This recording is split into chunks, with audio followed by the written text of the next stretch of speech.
Hey everyone, Dukaness here with another episode of Trials, Tips, and Tutorials. Today we're going to be talking about communication and more specifically, how to boost your team's morale with positive reinforcement. I'm not some self-taught psychology major or a doctor or some kind of brain expert, so positive reinforcement is about the only term I know. However, I have spent a lot of time on sports teams and playing intense matches online. I've had the pleasure of playing with many different types of players, good or bad, calm or raging, smart or stupid, just about every kind of person. So I know what gets people ticking. I know how people work, and I know how people react to different kinds of comments and criticism because I have such a large population of experiences. These experiences have made me the person I am today, and I want to share this information with you because if you carry yourself the way I do in trials, you might find more success. We're going to discuss how you should speak to your team when they're having a bad game, giving credit for underrated plays, and how to talk to a teammate after they make a bad play. All of these topics follow the idea that maintaining positivity leads to a boost in morale, which leads to better overall play, which then leads to winning more games.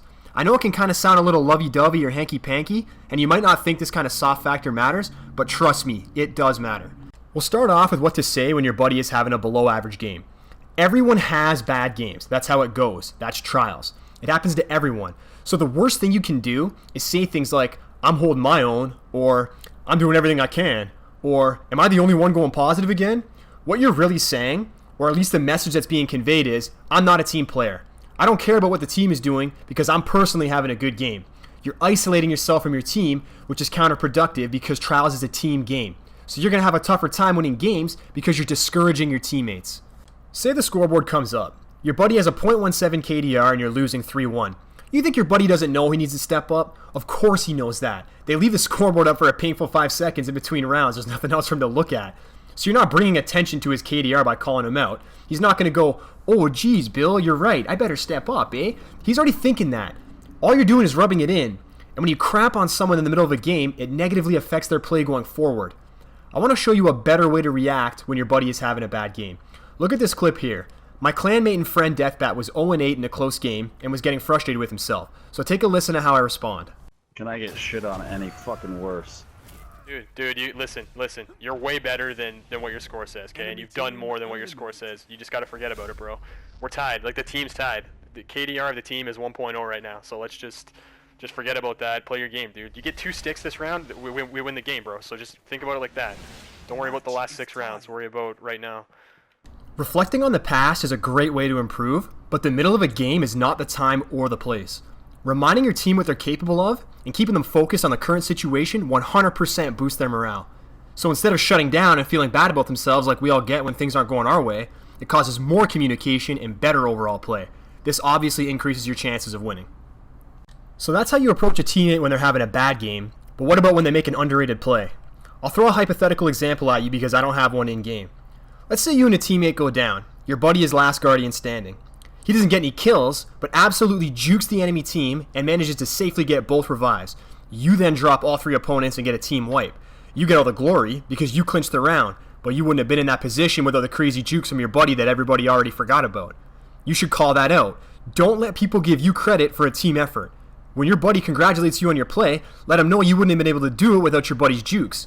Giving credit where credit is due shows your teammates that you notice and appreciate the little things they do. That's how camaraderie is built, and that's how strong teams are made.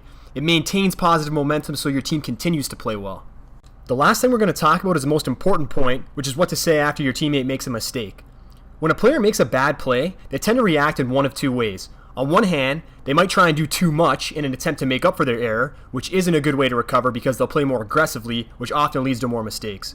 The other thing they might do is shut down and play too passively in fear of making another mistake, which isn't helpful either. You want to level your teammate out after a bad play and keep them in the state of mind they would be in had they not screwed up, because that's where they play the most consistent. If you've been following the gameplay so far, you'll see that we were down 4-1 against Darkar. He was the number 21 ranked player in PS4 ELO at the time we played him, so we really wanted to win this game. As you can see, we get the game back to 4-3, and we recommend my clanmate AJ goes for a kill with his Nova Bomb, figuring we can use that pick to win the round. Watch what happens and pay attention to how I react. Oh no, I thought. Back it up. You're fine, bro. You're fine. Just back it up. Forget about it, man. Just forget about it. We can still win this game without your Nova Bomb, so we're cool. Just chill. Play your game, man. No one single play can lose an entire game, but it often feels like it can when you mess up in a clutch moment. Dwelling on this even further reduces your chances of winning. I won't spoil the ending, but regardless of what happens, we had a better chance of winning this game with AJ not thinking about a whiff Nova Bomb. Instead, I had him focusing on the task at hand, playing his game. And as you're about to see, he responds by taking out their best player. If you take one thing away from this video, it's that you should definitely smash that like button. Okay, real talk though. Understand that the bare minimum is to not be negative at all. However, it's best to take it a little further by reinforcing your team with positive comments when they're playing poorly or make a bad play. Also, make sure to give them credit for any underrated plays. This is going to boost their morale, which makes them play better, which increases your chances of winning. If you're like me, but your team isn't, share this video with them. 3 positive people does wonders for a team, so work towards that, but it starts with yourself. Stay positive, and good luck out there. Dukaness out. Hey, Gabe.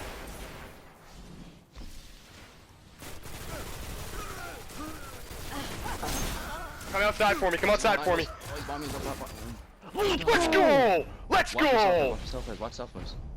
You would have done it already. That's how we fucking do it, boys. That's how we fucking do it. Huge game, boys.